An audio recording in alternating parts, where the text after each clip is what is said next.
Good morning po sa inyong lahat mga idol. Ayan, may bago tayong vlog ngayon mga idol ngayong umaga. Share ko lang sa inyo mga idol dahil ngayong umaga merong lumating sa atin na blessings na naman. Ayan, hindi namin ini-expect to na magkakaroon na naman kami ng ganitong ulam.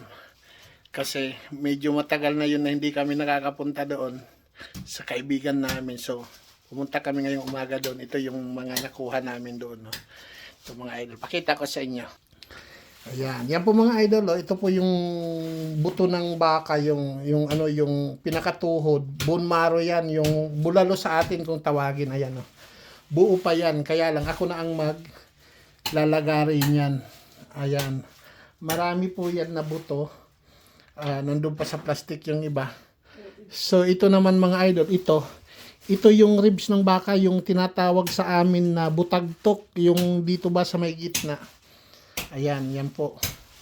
Ito naman mga idol, ito po yung mga litid ng baka. Ayan, yan yung litid ng baka. At saka ito pa sa ilalim, yan yung bulalo mga idol. Tingnan nyo, malaman pa yan yung bulalo na yan. Ito naman, ito yung mga litid-litid ng baka. Ayan yung mga idol. Kung makikita nyo mga idol, ito po, ganyan yan, yung mga litid ng baka. Tapos ito namang mga idol, ito yung beef ribs. Yung dito to sa may gitna ng ng baka. Yan, makita nyo, malaman pa mga idol. Oh. Yan, sarap na panglaga yan mga idol. Oh. Kaya ihawin. Ayan, ang dami niya mga idol. Oh. Ang dami. Kaya sawa ka lang pag pumunta ka sa kanila. Kasi kanina, nung pumunta kami, nagkakatay sila doon. So ito, medyo nagantay lang ng konti para nung ibigay sa amin to. Ayan, napakadami ng ng nakuha namin na pang-ulam. Ang gagawin ko naman nito mga idol, hihiwa-hiwain ko lang to ng ihihiwalay ng pang isang lutuan.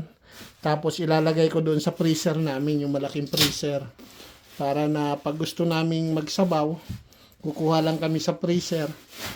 Tapos lalaga namin mga idol. Ayan, itong mga litid-litid na to mga idol, oh, sarap nito, nilalagay sa pressure cooker.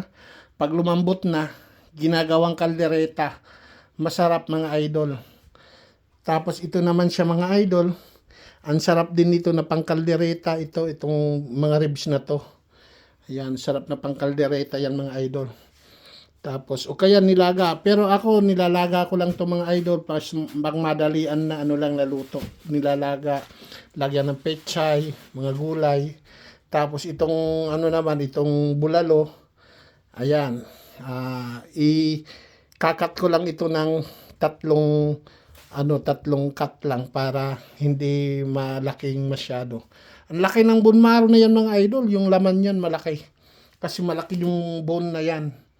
Ayan mga idol. So, ayan mga idol, maraming salamat sa panonood. Ayan, thank you so much po. At salamat din po sa aming kaibigan kay Steve na nagbigay nito. Ayan, thank you so much sa aming kaibigan. Ayan, maraming salamat. Ayan, meron pa dito hinihiwa si Mrs. Oh.